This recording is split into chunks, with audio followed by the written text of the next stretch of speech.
बच्चियों,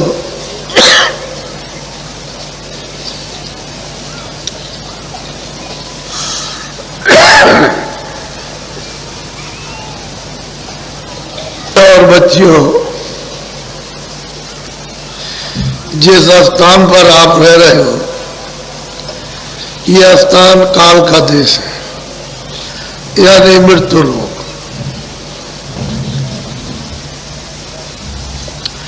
यह आपका घर नहीं है, आपका देश नहीं है, आप यहां रह नहीं सकते हो। तो आप अपने घर में चलने की तैयारी करो, क्योंकि दूसरे के सामान को छोड़ो और अपना सामान पकड़ो। तुम कहोगे मैं ये भी सामान ले जाऊंगा, तो ये सामान वहां जाएगा नहीं।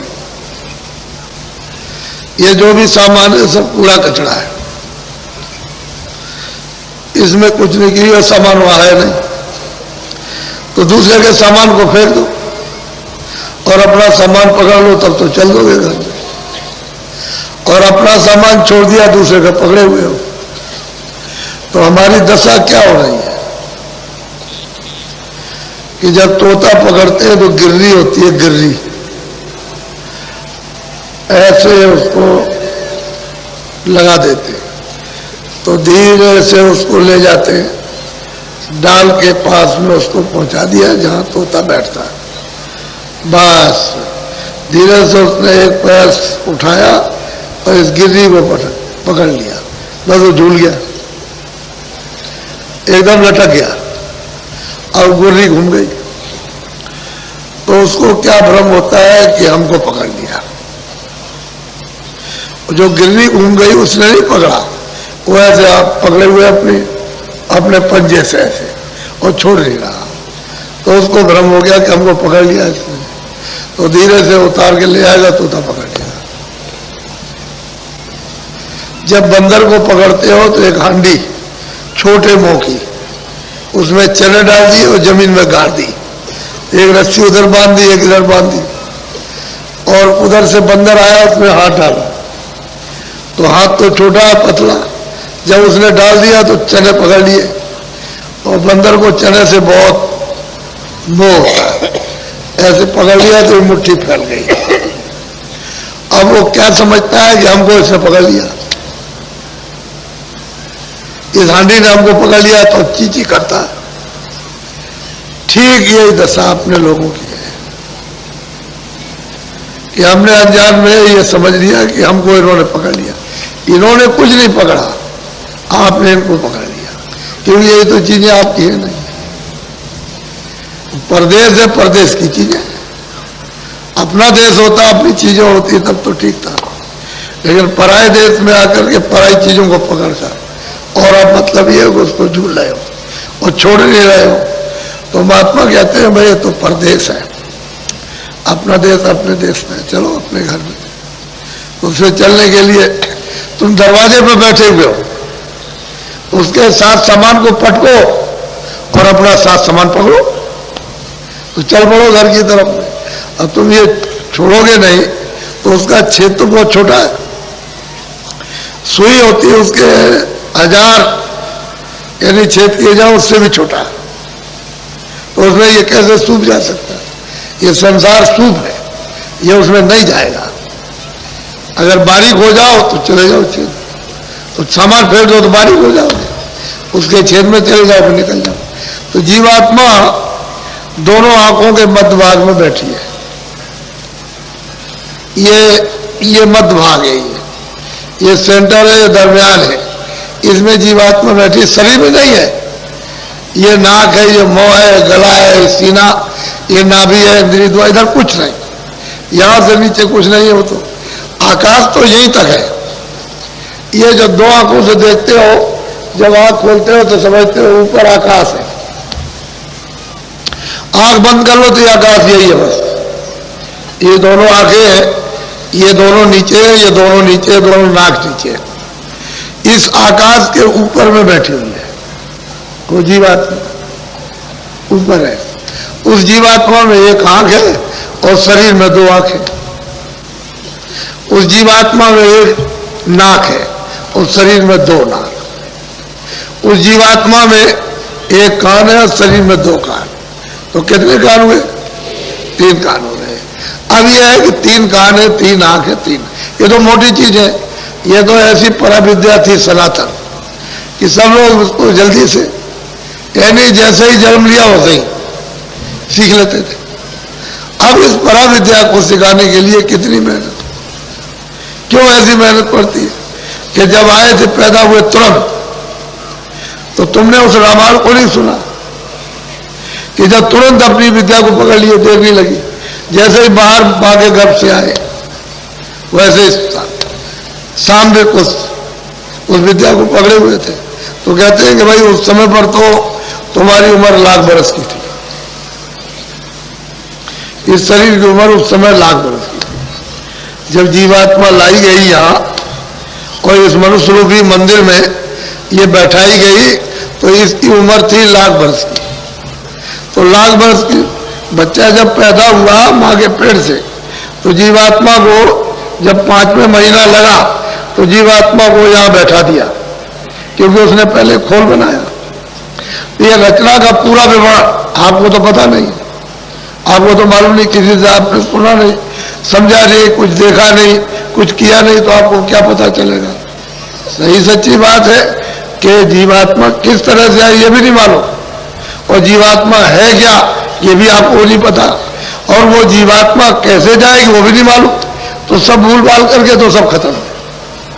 लेकिन जो हमारी सनातन पराविद्या ईश्वरीय आध्यात्मिक योग विद्या थी, वो तो प्राय सबकी, सब लोग, तब तो रामायण में उन्होंने कहा है कि सतयुग जोगी सब विज्ञानी, एक भी यानी अल्प नहीं था, अज्ञान नहीं था, सब जोगी और सब विज्ञानी, कर हर ध्यान करे बहु प्राणी, सब के सब प्रभु के ध्यान में संलग्न थे और पार। जैसे ही समय पूरा हुआ लाख बरस के बाद सीधे पार गए।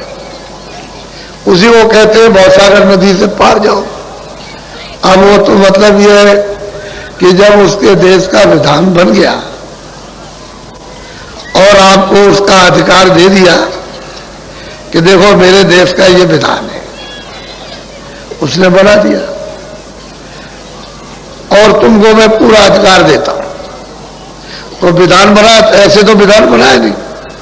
जब लाख बरस की आयु पूरी हुई तो ये जीवात्मा सब वापस गई, क्योंकि कोई चौकी पहरा रोक टोक कुछ बंधन तो था नहीं उस समय, कोई पाप नहीं, पुण्य नहीं, अच्छा नहीं, बुरा नहीं, ये कुछ नहीं था, कोई किसी तरह की गंदगी थी नहीं।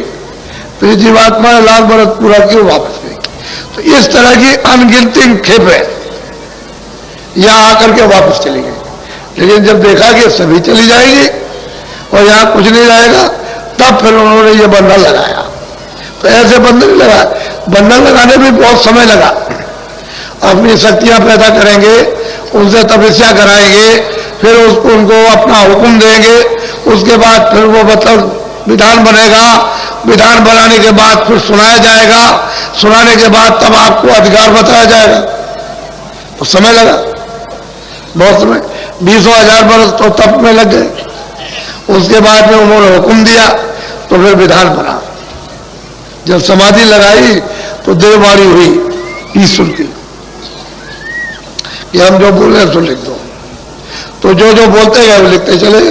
उस समय पर तो कोई कागज नहीं था इस तरह का, तो पेड़ों की छाल निकाल करके उसी में लिख दिया। उसी को 4 वेद कहते हैं। पूरा का पूरा विधान, रोगी का, कोड़ी का, लूले का, लंगड़े का, अंधे का, बहरे का, अमीर का, गरीब का, निर्धन का, धनी का, राजा का, रैयत का, रूप का, कुरूप का, ये सब 4 खानों का, 84 लक्ष्योनियों का, नरकों का, स्वर्ग का, वैकुंठ का, सब बन गया। और आपको बता दिया, सुनाया कि भाई देखो बता दो कि विधान बन गया है, सबको अधिकार दिया जाएगा। तो सबको सुनाया, तिथि ताली रख दी। और अधिकार क्या, 2 चीजें थी, एक तो पाप था, एक पुण्य था, एक अच्छा एक बुरा।